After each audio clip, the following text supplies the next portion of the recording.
Okay, let's call this meeting to order. This is the Finance, Audit, and Legislative Affairs Committee. First order of business is approval of the minutes from July 29th, 2025. Can I get a motion, please? Linda, second. Danny? Okay, are there any corrections? Okay, please vote.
Thank you, unanimous. Okay, let's move on to informational items. 3.1 is the monthly financial report as of June 30th, 2025. Julie?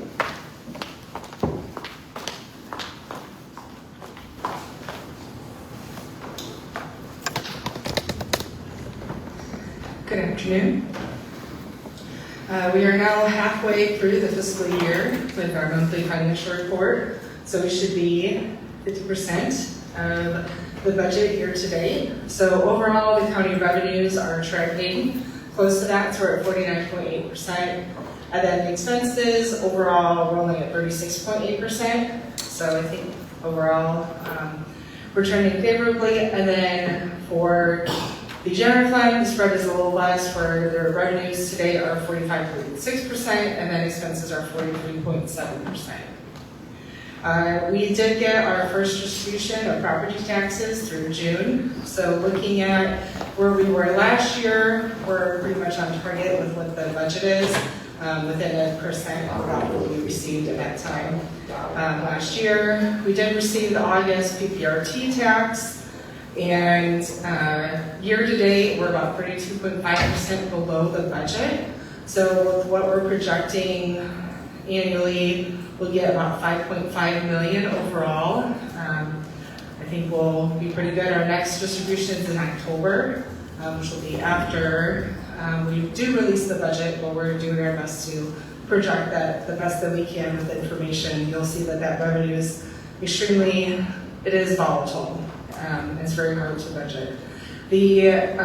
So looking just at PPRT with the general fund, there'll be about 1.9 million lower than what the budget is, and about half of that will be offset by the increase in what we expect for income tax and sales tax and all these other taxes. So while it's low, we do have some increases otherwise.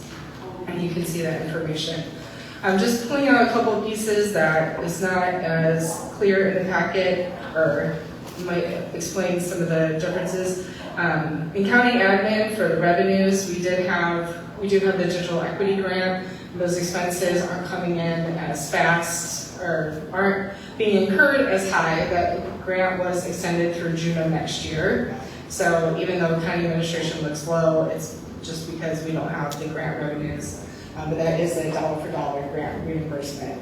And then same thing for public defender. There's a grant that was budgeted that we haven't recorded yet. So looking for charges for services, we have, there's been a change at the federal level for how they give us prisoners. It's not as high. And so because a lot of that has changed to doing ankle monitors as opposed to detaining in our prison or in our jail, that revenue year to date, we should be about 50% higher. So we're below as about $355,000. So, and then overall, fees and services are also continuously impacted by that Safety Act, which is the big cash grab.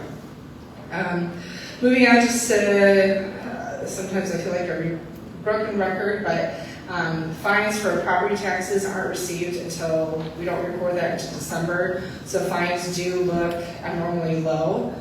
Taking out that budget, they're about 40% of what the budget would be, so still lower than the 50%, but not as drastic.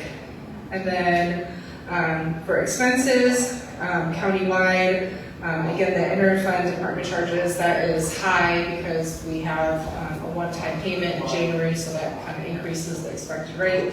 And then the election commission and general fund, sorry, I skipped ahead. The transfers for debt services are also low because we have to have the money ahead of time before we make those debt payments. So that's countywide. Specific to general fund, I want to point out the election commission, they do look a little higher, but that's because they have 2 spring elections, so those expenses are a little higher. And then the ROE is a little higher because we have a contract for truancy, and so we're tracking a little bit ahead. But we do have a set contract with them, so even if we are ahead, I don't expect that we should be above what we are contractually obligated to pay. And then last, for general fund expenses, if you take the wages as of June, what we've paid, plus what we've encumbered, so those are who's on staff as of June, and what we expect those wages to be paid out through the end of December, we're about 90% of the budget. A lot of that has to do with vacancies. And then my last note is that after the property taxes were received, we are within fund balance for all of our funds. So that is great, because you might remember last month we had a couple of funds that were low because they're property tax funded, but until those property taxes come in, they sometimes dip below. That is all I present or called out for to be brought before you. If you have any questions, I'll be happy to try and answer them. If there are any questions, please try to take the mic. I think there's one floating around here. Are there any questions? No? Okay. Moving on, long-term care services fund report.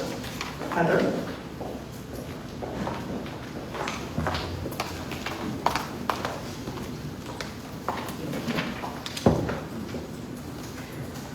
For ending June 30th, 2025, we have $3.47 million in the long-term care services fund budget, which is still well on track to be meeting that $11,075,000 target for December 2032. And we are earning interest. Last year we earned about $60,000 in interest, and this year to date we have about the same $56,000. So I'm happy to answer any questions. Any questions? Okay. Moving on, accounts payable, employee reimbursement, and purchase card activity for July of 2025. In your packet, you have a quite a bit of detail on all of the expenses for the month of July, and if you have any specific questions, I'm happy to answer those. Any questions for Heather? Okay. Moving on, Peoria County capital projects, funding sources, and progress. Yes, I do not have that sheet in front of me. I left that one back at the office, but I am happy to try to answer any questions you have on that one. It was in infrastructure committee yesterday also, for those of you that were there. Any questions? Okay. Moving on, resolutions, we don't have any. Is there any discussion? Committee action is review of executive session minutes. Can I get a motion on the floor for that? Okay. Camille and Betty. Thank you. It's the recommendation of the state's attorney's office that all previously held minutes continue to be held because the need for confidentiality still exists, and to destroy the executive session audio recordings that are more than 2 years old, except for those that relate to a pending litigation. Any questions? Okay, please vote.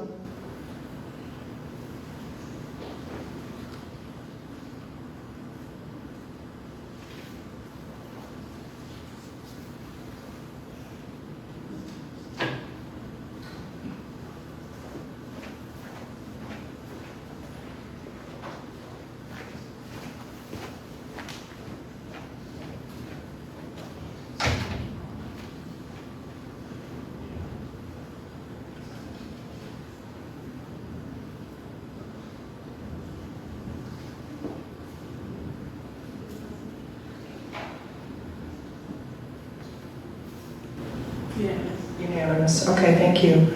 Is there any public comment? Okay, miscellaneous? Okay, we're adjourned.